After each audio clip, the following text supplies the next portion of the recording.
Hey, and welcome to video number 2. We're going to talk about what products are allowed and what products are not allowed. And we're also going to talk about the do's and the don'ts. So let's go ahead and get started. What products are allowed? Well, they must be original to avoid copyright issues. So original means you created the product. It does not mean that you buy a private label rights product and you can put it on ClickBank. You will see some private label rights products, but there's no guarantee that those people will be staying up there. So by legally, ClickBank rules say that you must be the original owner. So if you do take a private label rights product and you do change it around completely, graphics, sales page, everything in it, and you do change it to the point that it becomes your own product, then that's a possibility. You might want to run that by ClickBank first. The product itself must be a digital product and delivered digitally through your website. So that means that it's got to be downloadable. So let's say, for example, that you buy a product and it's got to be something that somebody can download, they can watch on your website, they can use it, and so forth. Now you can, however, you can ship, for example, books, CDs, and DVDs to your customers. But that product, can be complementary to the main product, which means that your main product is something that they can download. So complementary, say for example that you've got a video course like this one, and they don't necessarily need a report, but it's an optional report that you include with the product. So you also might want to run that by ClickBank as well. But if your product is only a DVD and you ship it through Kunaki and that's it, and that's your main product, then ClickBank is not going to approve that product unless it's, they're able to download it immediately within, let's say a few minutes or a couple hours. Now let's talk about the types of products that ClickBank does not allow. Now you can check this list from ClickBank, but pretty much what ClickBank wants you to do is they want to make sure everything is original and not copyrighted content. So number one, you don't want to have content in there that belongs to somebody else. If it belongs to somebody else in any way, whether that's pictures, content, text, movies, videos, games, music, and so forth, then you definitely want to avoid that. So anything that's copywritten by somebody else, if it's a PLR, private label rights product, and you did not create that private label rights product, then you probably don't want to put that up on ClickBank. There are a lot of ClickBank like PLR based products, but that's a risk that you will take.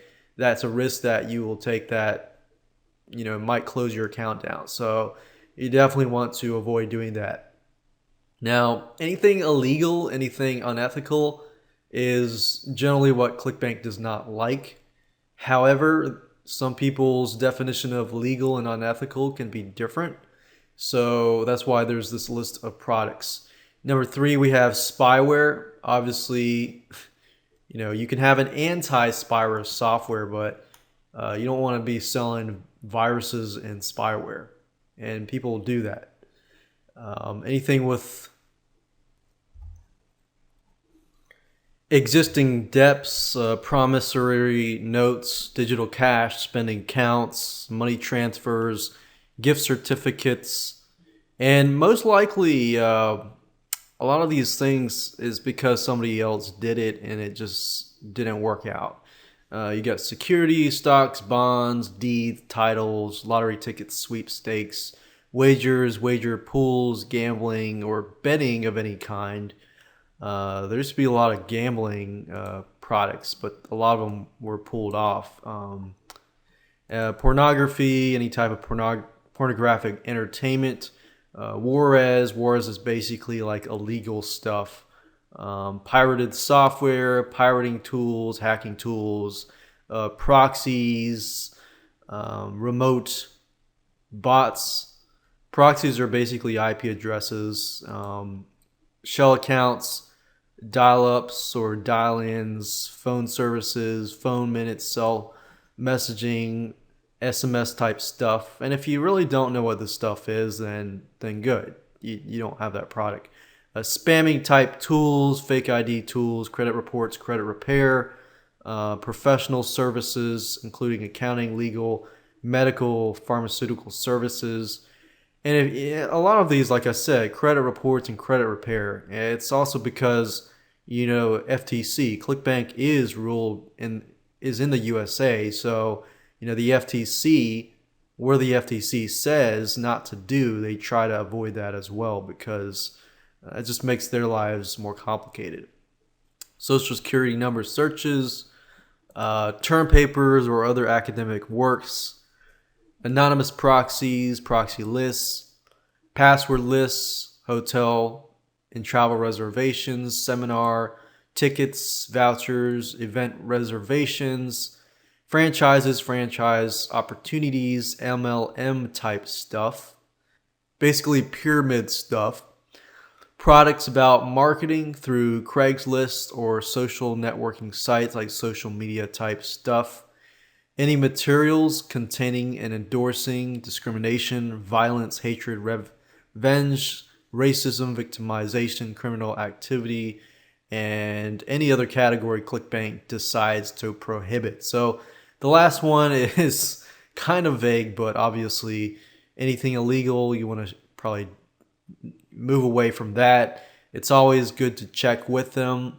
contact them first, and run your product by them if your product is somewhat borderline, something that you might think would be prohibited by ClickBank. So that way you don't have to go through the process of setting up your site for ClickBank specifically, only to find out that it's not going to be approved. That's happened to several people before, and you definitely want to avoid that. I didn't see list building on here, but I do believe they don't like list building type products. But like I said, go ahead, check with ClickBank, make sure that the product is compliant with their system, because they can always add to this list.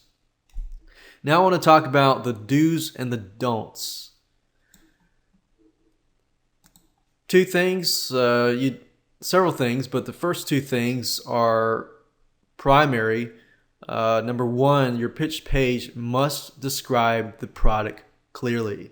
That's a biggie. I've had my product approved and disapproved several times because the pitch page was not necessarily clear.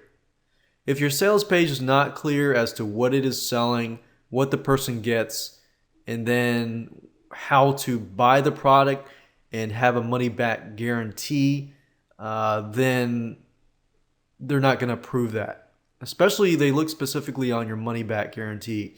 If your money back guarantee is like, okay, no refunds, then it's not compliant to the ClickBank network because they offer 60 days refund. So if you want to sell on ClickBank, you've got to comply with their pitch page rules. And I'll go over that when we create the pitch page.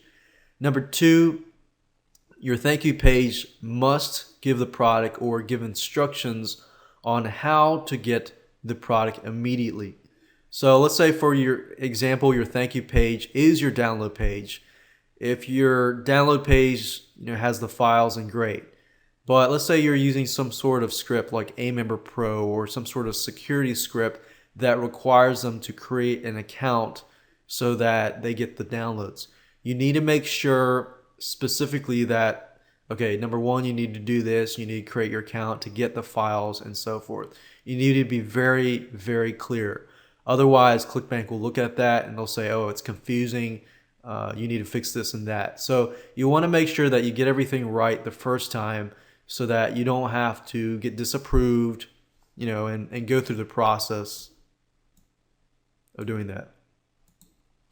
So you definitely want to double check before you submit your product for approval.